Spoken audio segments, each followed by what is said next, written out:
లెంటులోని 13వ రోజుకు నేను మీకు స్వాగతం తెలియజేస్తున్నాను. ఈరోజు మన పాఠం ఏమిటంటే గాడ్స్ ఫెయిత్ఫుల్నెస్ ఇన్ ట్రయల్స్.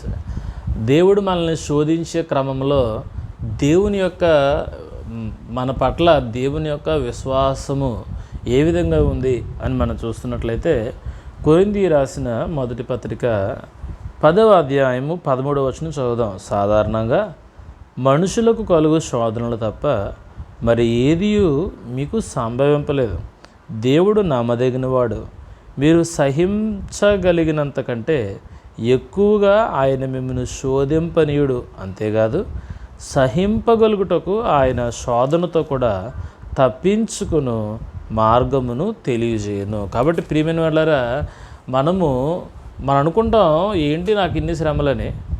దేవుడు మన ఎంత విశ్వాసాన్ని పరీక్షిస్తే మాత్రం ఎంతగా నన్ను ఇబ్బంది పెట్టాలా, ఎంత విశ్వాసాన్ని పరీక్షిస్తే మాత్రం ఎంతగా నన్ను శోధించాలా అని నీకు అనిపించవచ్చు నిజంగా నీ జీవితంలో. కానీ దేవుని వాక్యంలో మనం చూస్తున్నాం, సాధారణంగా మనుషులకు కలుగు శోధన తప్ప ఇంకేది కూడా ప్రభు మనకు అనుమతించలేదు. అంటే మనకు వచ్చేవన్నీ కూడా చాలా చిన్ని శోధనలు.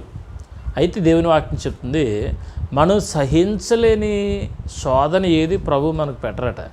అంతేకాదు శోధనను తప్పించుకోవడానికి మార్గాన్ని కూడా ప్రభు ఏదో ఒక రూపంలో నీకు చూపిస్తారు. అందుకే మనం ఎవరు అనంటే అపాయములో ఉన్నను ఉపాయము లేని వారము కాము.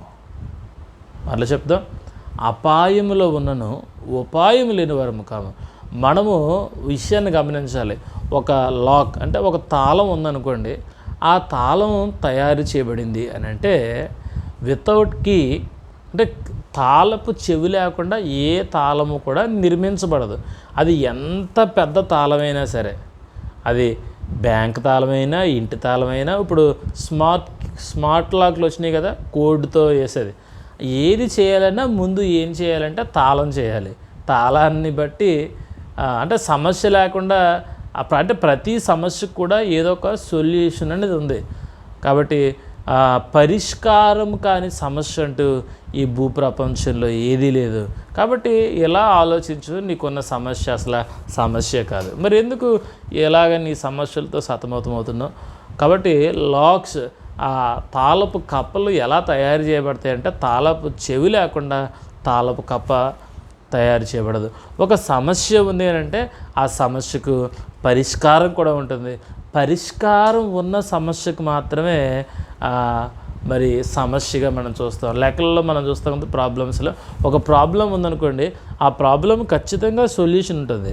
దాన్ని మనం సాధన చేయాలి, ఆ సొల్యూషన్ మనం తీసుకొని రావాలి. ఈ సమ్ నాకు అర్థం కావట్లేదు, ఈ ప్రాబ్లం నేను సాల్వ్ చేయలేకపోతున్నట్టు ఎప్పటికీ సాల్వ్ చేయలేవు. ఆ ప్రాబ్లం సాల్వ్ చేయడానికి ఒక మార్గం ఉంటుంది.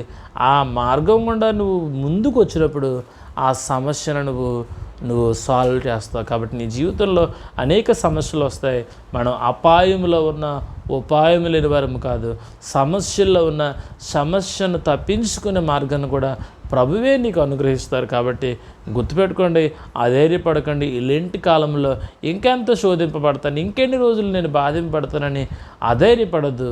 శోధించబడిన నీకు తప్పించుకునే మార్గాన్ని కూడా ప్రభువే ఇస్తారు. కాబట్టి దేవుని మీద ఆధారపడు. ప్రభు తన సహాయాన్ని నీ జీవితంలో ప్రభు మెండుగా అనుగ్రహించును గాక. ఆమేన్.